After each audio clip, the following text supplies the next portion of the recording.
Good. Hello, doctor. Hello, Andrew. How are things? I'm good. How are things? Excellent. Oh, just super duper crushing it every day. Like I wake up and I crush it every day. All right. So. Ray. No, it's Love? not what I was going to say. Okay, so this is something we touched on previously, but we are coming very quickly to the crossroads with one of our kids where we are going to start losing their attention and time. So, and I mean things like Maya's getting old enough that she's starting to look out for jobs. She's, you bug her constantly about dating. But those are going to start happening soon. So as a parent, what is the best way to handle this transition to the next stage of where your kid's at when they're ready to make that transition? Because obviously there's no one size fits all of when's a good age for your child to start dating. Well, that's going to be different for every kid to a certain degree. But the question is more as a parent, what can we do and how can we best handle it when our kid starts making those transitions into more independent and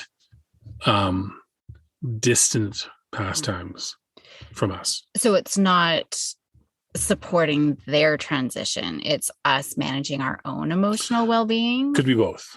Yeah, I think both are just as important because, for example, purely hypothetical, if you were to come back from a trip where you're on a plane with probably 30 rugby players of similar age to your daughter, it's totally hypothetical. This didn't happen recently. Do you think or yesterday it makes sense to actively point out the boys, the ages, the ones you think she may think are cute, and offer to help introduce her to said boys? She did not like it when I offered to do that.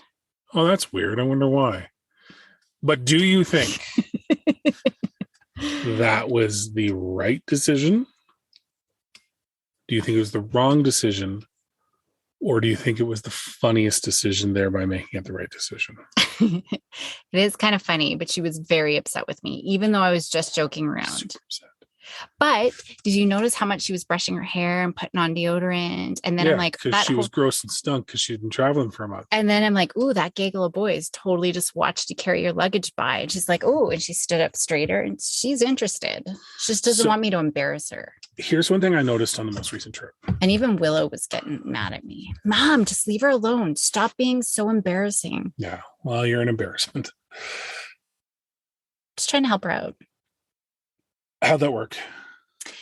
I fear that it's going to go back to things, in our last week's episode, we talked about not putting the stake in the ground, right? And I think we let things slip us by, even things that are important. And I do believe that she liked a boy. And I know that she did when she was younger and didn't do anything. And then she switched schools and never stayed in contact.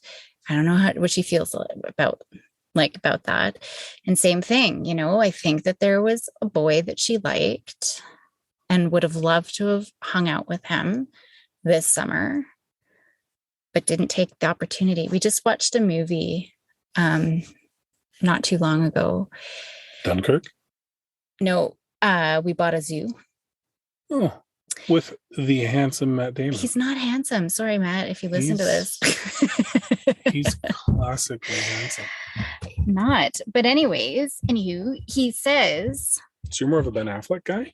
There was always that debate. And I don't think he's handsome either. However, but they're a pair. Between the two, I would have to pick Ben over Matt, yes. Well, Ben's a married man again, so back off. Okay. He and J-Lo just got married in Vegas over the weekend. Seriously? Yeah.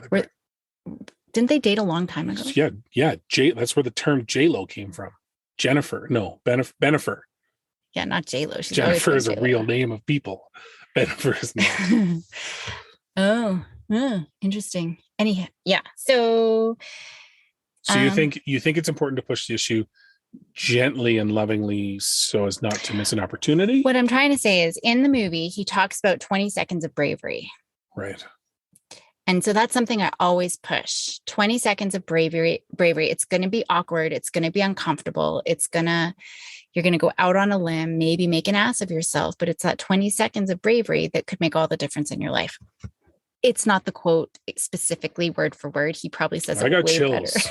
I got chills when you said it. So I think you're in the ballpark. But in the movie, he saw the woman that he wanted to marry walking by, and he was scared, but he went in and talked to her, and she became his wife. Right. And it's just 20 seconds of that bravery. And so I talk about everything. And that was a good example of that piece where, we hold back and maybe miss out on a big opportunity. So I know this is going away from the question, no, that's fine. But to support her to be that independent adult, I am showing, she's developed the mantra. I miss 100% of the shots that I don't take. That was specifically for Ringette, but she's starting to learn that in life too. Yeah, Michael Scott said that. And isn't it Gretzky? Are you being facetious? In The Office, Michael Scott writes that someone wrote that quote on a whiteboard with Wayne Gretzky as the attributed author. And Michael Scott put his name underneath it in quotation marks as if he had said it. Oh, okay. I don't watch The Office. I don't know that character, but that's kind of funny. So anyway, yes. So, and then the 20 seconds of bravery, I think she really took that to heart. And she's switching schools again this year. So who knows if she has no way to contact this boy. So for me, it's just making sure that she learns that sometimes in life, it has to be awkward and uncomfortable, not just in relationships, but applying for a job, speaking up for yourself, just taking taking that leap. We've talked lots about this. This is the thing that I do in my work too. So, as parents, that's our job. And on our trip, we did make them figure out how to get somewhere using European trains, or how to figure out, you got to figure out, where do we check in for our flight? What security do we have to go to? What gate number do we have to go to? I mean, there's little things like that, but then there's bigger, they had to figure out their money exchange, and I think we could do more of that. And even just money management. You want a car, cool. Like, we'll give you a couple $100, but the rest is on you, right? You want to do school, that's fine, but this is the budget that we've got. It's a little bit, but you got to figure out the rest. So, it's just creating those opportunities where they have to learn to be independent. So on the one hand, that support, since we're there, that's what I see our role as. Yeah. The emotional side we can get to in a second, but I don't know if you had anything to add just on. No, the only thing I was thinking of when you were talking about that was there was a book or a show or something. Like this already is going to turn out awesome. I don't even know the source material. But in regards to taking that chance from a romantic aspects, there is, I don't know why. I think it was Game of Thrones. Like, I think it was Song of Ice and Fire. But anyways, someone asked this guy, aren't you embarrassed when you go out and you put yourself out there and tell someone that you love them and then you're rejected? And his response is obviously not what I'm about to say. It's the gist of it, which is essentially why I went out and proclaimed what I thought in my heart and made it real. And in the end, I found out that person didn't love me and I was no worse off, but they lost a person that loved them by rejecting me, right? So they saw it as an opportunity to either potentially create a connection or learn very quickly whether it was worth their time or not. And at the end of the day, the person that was most at a loss in that situation wasn't the person that put themselves out there. It was the person that rejected that affection. I always thought that was an interesting way of putting it, right? Because it does come down to, you've got to be willing to put yourself out there. But if the intent is simply to just be honest and express yourself, then that awkwardness goes away. But that regret never does. Yeah. Never, ever does.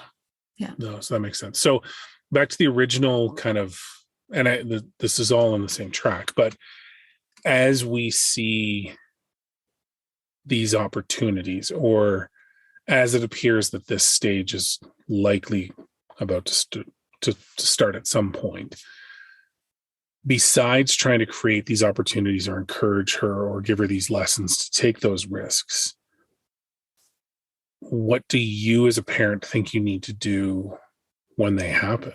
Like, are you cool that she's going to disappear for hours and hang out with her boyfriend instead of hanging out at home? Absolutely. Are you cool if that means she's not going to come to the cabin and spend time with us as a family? Yeah. But I think she's a kid who will and will want to bring her boyfriend, will want to bring her friends. Yeah, if he's not a douche. Yeah.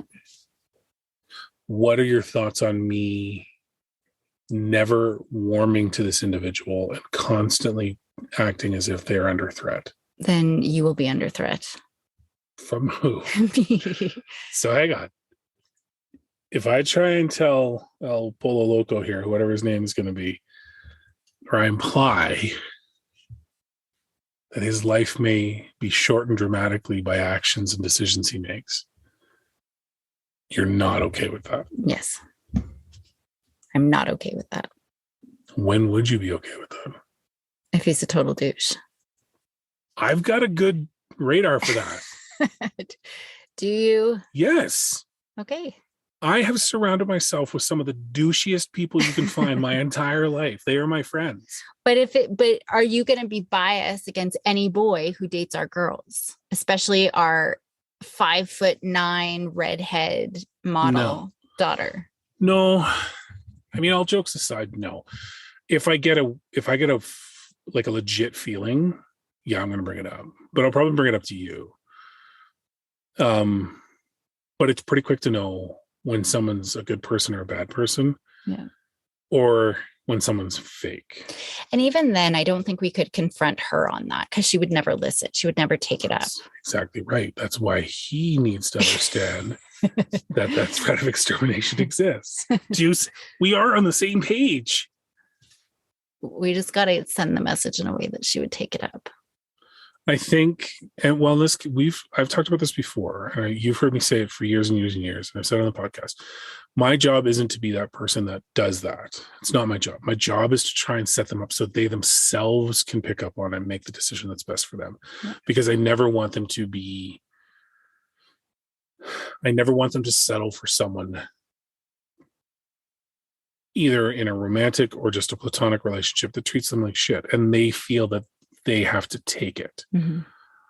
That's when that's the legit only time that I would be upset, is if I heard or saw things that made me feel, hang on, are you making concessions that you feel are warranted because of this other person's inability to behave properly? Well, then we'll address it. But legit, if she brought someone home, I'm not going to pull out my father's guns and clean them in front of them or anything like that. I can joke around. Threaten it, but again, it's the implication. And I don't know if she would. I mean, up until recently, I always thought she does prefer being home and she prefers to bring friends. I always thought here, but now I know that that's not true.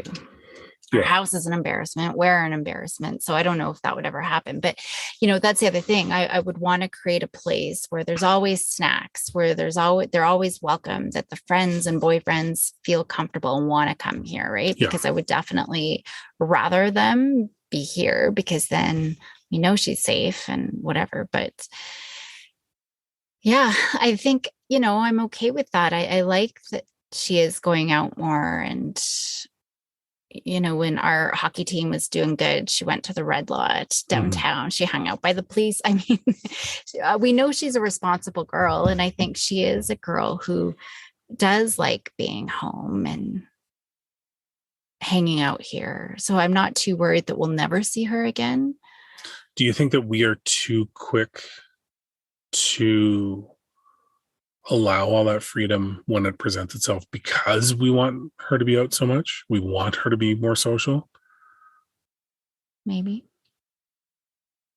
But I want her to make the choices too. I think giving her a little bit more freedom to make those choices of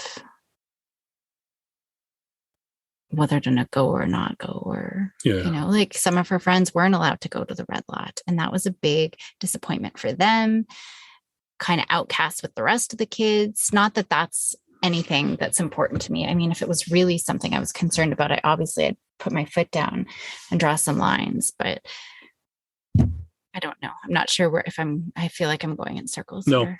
And it's a very open-ended question. Like, it really comes down to, we're about to have not a kid anymore. We're about to have someone that's very close to being their own adult, right? And do you feel that we are mentally prepared to allow that freedom to start? Do you think we're going to try and hold on to it too much? Do you think we're going to try and be the cool parents and it's all good and we give way too much freedom? Like, it's just, because I've seen both, right? Like, I've seen growing up, I had friends that, no, your weekends are with family. Yeah. Like, you do your job and you come back and we go to the cabin or we go to there. And I've had friends that never spent time with their family. I do want to implement, and I've tried, but, Sunday dinner kind of thing, like I do like that. Right now, I'm not too worried. I worry more way into the future, where she's busy with her career, busy with her own family, busy, and will be forgotten. That's my fear. Right. Wow. I'm not worried now. I'll be good with her kids though. So I'll be invited over a lot. I won't be forgotten because I'll be the fun grandparent. Yeah. That's where my fears lie. Right now, I think we're doing a good job.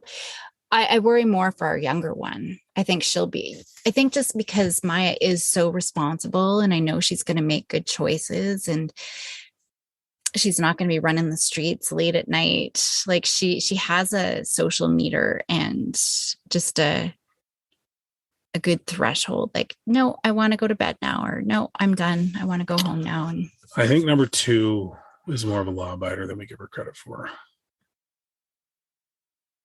True. Hers, though, comes more from a fear of getting in trouble than from a desire to not interact with people. But she's also got the screw you. If we upset her, or if she's law abiding, but I think she'll be fine. She'll be upset. She won't necessarily like it internally. It'll be a struggle for her, but she will stick it to us. Even if she's scared or uncomfortable with that decision, she still will do that. But anyway, I'm not worried. Not at this age. It's more older. So then, to make it more broad and not just about us, for parents that are in similar situations, how do you think the parents need to set it up with their kids so that both are able to make the right decisions? Well, having conversations early is important, and thinking about, this is why values, we talked about your values. That was our very first episode, right? Yeah, I killed it. So knowing your values, and there's different cultural expectations, there's different religious expectations, there's different, whatever those are, parents need to figure that out. For us, we are pretty easygoing. We don't have a lot. We've never talked about curfew. It's never been a thing that we've ever had to. Children need to leave the house for curfew. Yeah, exactly. We've never had to worry about tattoos and piercings and, all of these kinds of things. But I say, it's just good. I often get families to create a chart. And I think I've talked about this before, between ages 5 to 8, these are the things you can have access to, this much screen time, and, whatever, these are the rules. We'll start talking about dating. For some, maybe it's 12. For others, it might be 16. This is when we're going to start the conversation around piercings or whatever it is. I think the earlier you have those conversations, the better. But maybe something comes up, and now maybe Maya comes home at 3:00 in the morning at 15. Okay, now we're going to have to talk about curfews and what do you think is appropriate. So it all comes down at this age. It's really hard to claw back control they've already had.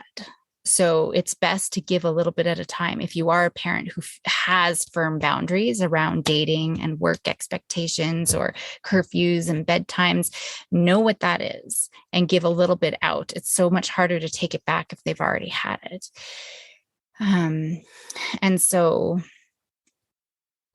then it's not about dictating rules either. It's about, we're going to talk as a family. This is really important for us. Sunday dinners is really important for us as a family. Maybe it's Sunday brunch. Maybe it's Saturday dinner, but just sometime on the weekend getting together, and having that conversation. How do we find time for that? How are we going to make it work?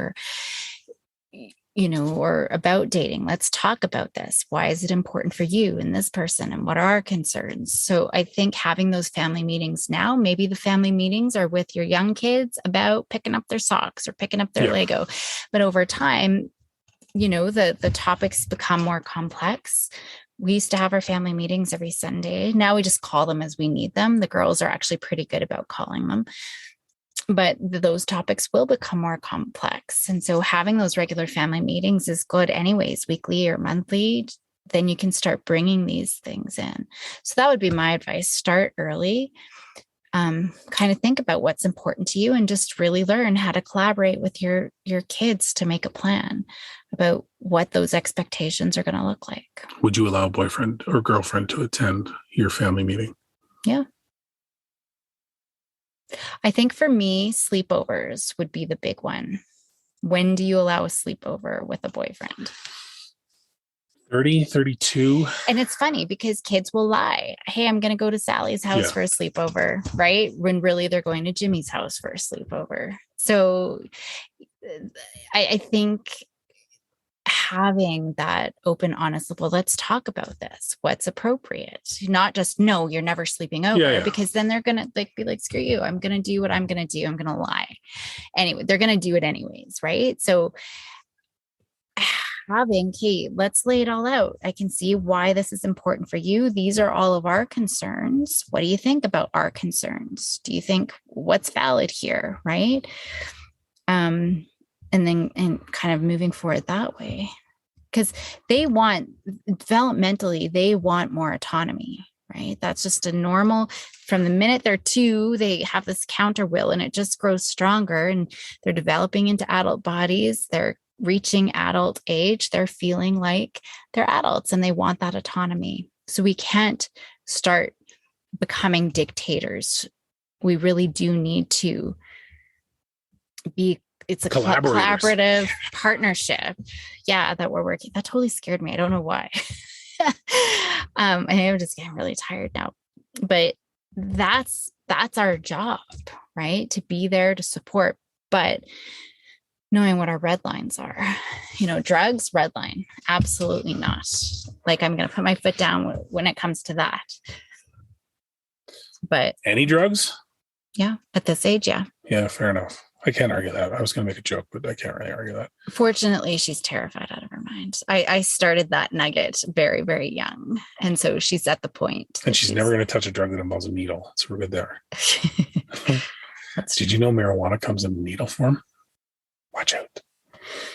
Yeah, she's too scared of drugs. Yeah, no, I like the idea of, for me, I mean, all kidding aside, I want them to pick partners that they want to spend time with, but they also want us to spend time with as well, right? Mm-hmm. Like, I would like to think that they pick partners that aren't idiots, right? Like, aren't so contrary to the type of unit that we are, that they just never integrate, right? Because that's not fun. Mm-hmm. But yeah, I see it the same. I see it as our job being to, have those conversations, but just set a place where they don't feel that there's a friction to the introduction of the new person or job or whatever it ends up being. Because that to me is no fun anyways. Like, would I want them to be with us for the rest of their lives and never leave the nest? Sure, to a certain degree, right?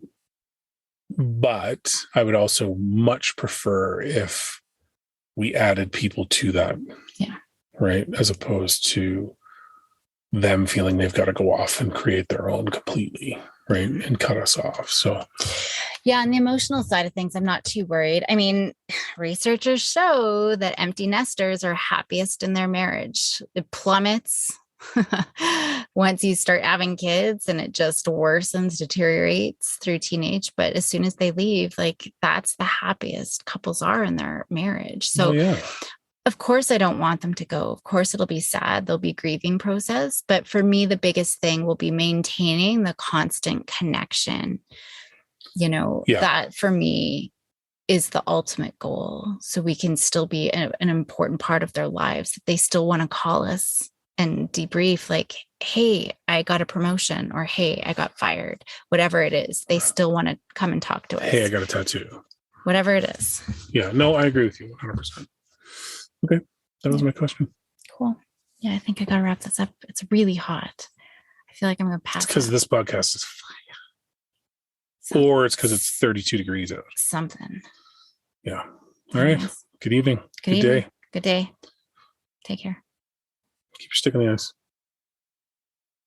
All right. Yeah, you got nothing. Nothing.